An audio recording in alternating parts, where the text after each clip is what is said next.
ఎడార్గడేల్ అనుభవాల శంకునందు అత్యధిక అభ్యాసంను సూచించినది ఏంటి? ప్రత్యక్ష ప్రాయోజిక అనుభవాలు.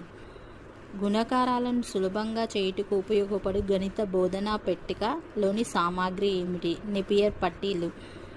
ఎడార్గడేల్ శంకునందు అత్యల్ప అభ్యాసంను సూచించినది ఏమిటి అంటే శాబ్దిక సంకేతాలు. గణిత పరికరాల పెట్టెకు చెందని పరికరం ఏమిటంటే టేపు. ఓబీబీ పథకం ద్వారా ఇవ్వబడిన గణిత బోధనా పట్టికలో గల డామినో కార్డుల సంఖ్య ఎన్ని అంటే 55.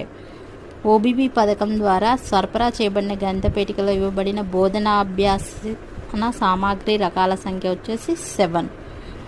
స్తూపం అనే పాఠం బోధించుటకు gas cylinder, Sintex, water tank, చెట్టు కాండాలు మొదలైనవి చూపించడం ఎడార్గడేల్ శంఖానుభవం నందలి ఈ క్రింది అభ్యాసన అనుభవాన్ని సూచిస్తుంది. అవి చూపిస్తున్నారు కాబట్టి ప్రత్యక్ష అనుభవం. స్థాన విలువలను వివరించుటకు ఉపయోగపడు బోధనోపకరణం వచ్చేసి పూసల చట్రం. గణిత పరికరాలకు పెట్టెకు చెందని పరికరం. డేల్ అనుభవాల శంకు ప్రకారం అమూర్తం నుండి మూర్తానికి అమర్చినప్పుడు అనుభవాల క్రమం అనేది ఏది ఫస్ట్ ఉంటుంది?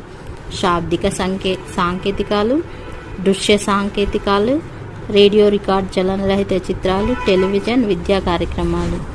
విద్యార్థుల ప్రతిభా వికాసానికి, ప్రజ్ఞా పాఠవాల ప్రదర్శనకు, సృజనకు, సాంఘీకరణకు తోడ్పడే కార్యక్రమాలు ఏమిటి? చలన చిత్రాలు. ఒక రేఖాఖండపు లంబ సమద్విఖండన రేఖ గీయుటకు ఉపయోగపడు గణిత పరికరాల పెట్టెలోని ఈ క్రింది పరికరాలు: స్కేలు అండ్ వృత్తలేఖిని.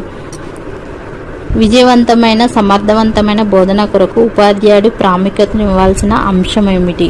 పఠన సామాగ్రి తయారీ, TLM, teaching learning material.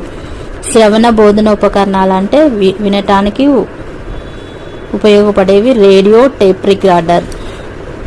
OBB పథకం ద్వారా ఇవ్వబడిన గణిత బోధన పట్టికలో గల డామినో కార్డుల సంఖ్య వచ్చేసి 55.